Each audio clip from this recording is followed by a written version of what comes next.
Education? Incarceration? I've been asked to write on education and incarceration and the linkages between them. I've heard and read of the pipeline between the two, but I don't really agree with this imagery. I'll tell you why. Several days ago, I received a letter from a young man who dropped out of school around the 10th grade. Why? It isn't just that he was bored, but the stuff was meaningless to him.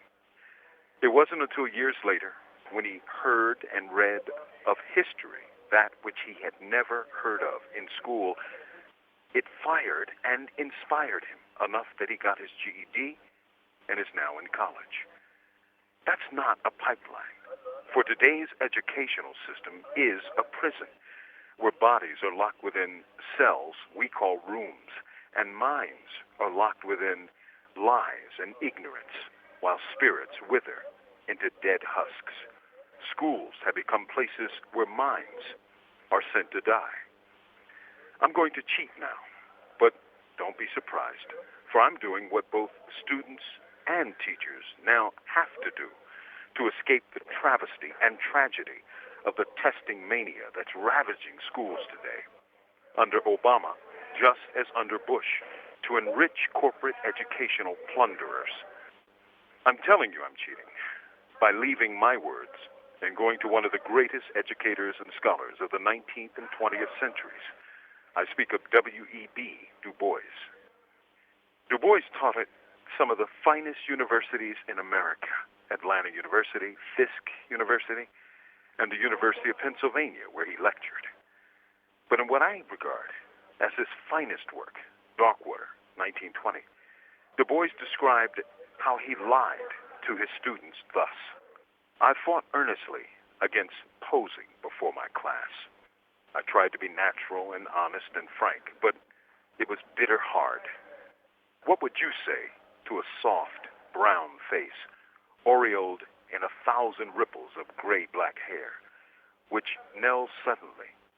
Do you trust white people? You do not, and you know that you do not.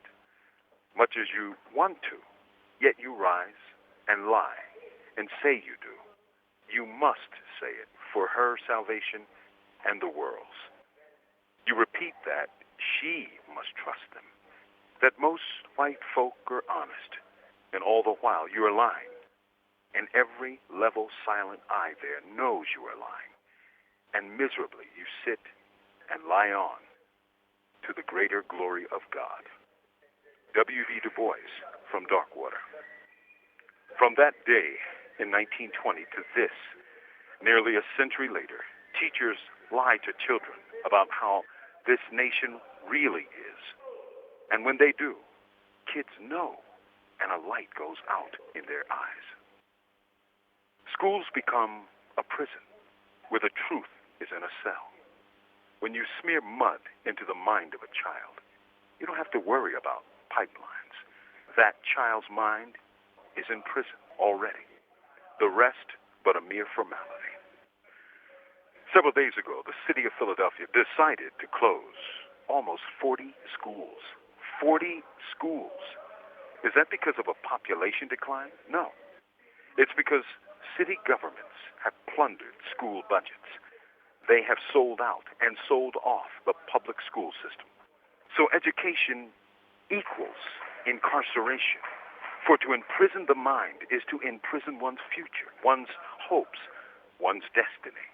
A people's revolution in education is necessary to put a light in the eyes of children again. Freedom schools must be organized again.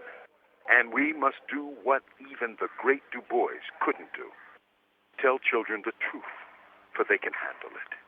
They need to know that what they see, what they sense, what they feel is real and valid and true. That's the beginning of education. So let us begin.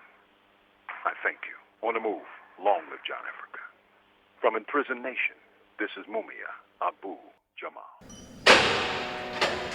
These commentaries are recorded by Noel Hanrahan of Prison Radio.